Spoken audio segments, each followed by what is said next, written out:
Ultimately, each patient has to realize how much he or she is going to put in on a long-term basis. That is important.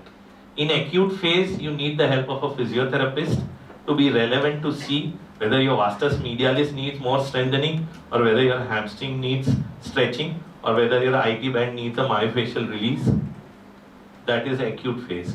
Long term, if you are able to do a particular set of exercises, be it yoga or Pilates or strength training or just stretches at home, I'm fine with that, provided you are regular with it. So stretching of a tight structure, strengthening of a weak structure is the bottom line. That will take you anywhere, whichever joint. And tendinopathies require eccentric loading exercises of that tendon. ये तीन चीज याद रखो. Stretching of tight structures, strengthening of weak muscles, myofascial releases of tight areas,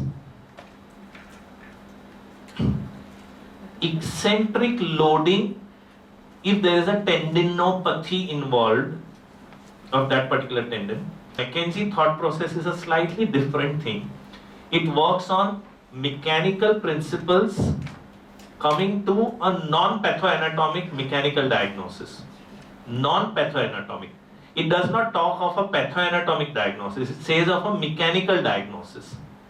This particular patient does not have the capacity to get into a right lateral glide with extension. That is where her derangement is.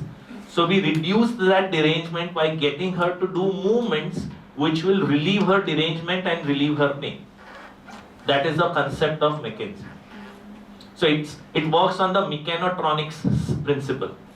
The soft tissues which are edematous and block the movement are made to undergo movements repeatedly so that they reduce their edema and allow the blockage to be unblocked.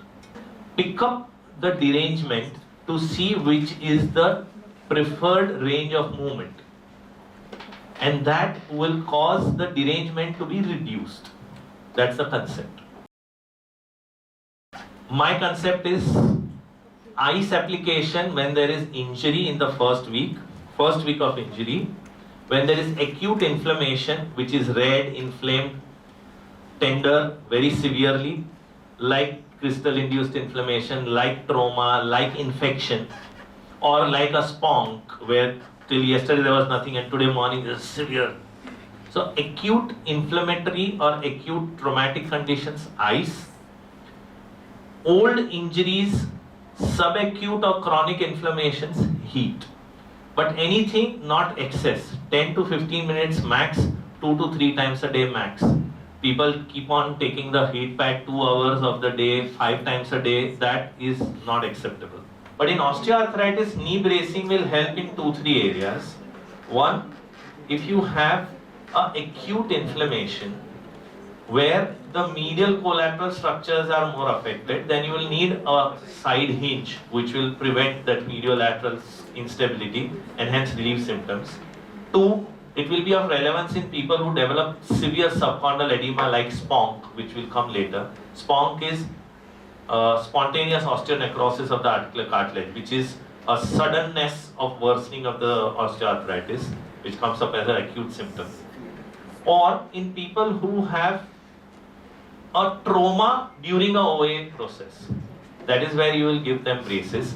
Or lastly, in people who probably need a surgery, not ready for a surgery, and have a varus or a valgus which is excess, then you will put them on an offloader brace, which will make their too much of varus get straightened so that the medial compartment which is taking too much load is now letting it shift to the lateral compartment, so that now there is some breather for the medial compartment to heal a little. So, but those offloader braces are very costly. Each side will cost you anywhere between 50 to 60,000 rupees. So very few people are really ready for that. Bracing mein, again, tubular kneecap, SADA, 2 components, effusion to relieve it with a mechanical support, And some people who have poor proprioception, they tend to feel better with a tubular kneecap. This is a known phenomenon. If you cover that area with some support, the proprioception improves and they feel more confident. But it also can cause atrophy. So you have to have a trade-off between the two and see what is relevant for that case at that time. So you may have used the kneecap for a while, but after a point you say, now boss, let it be.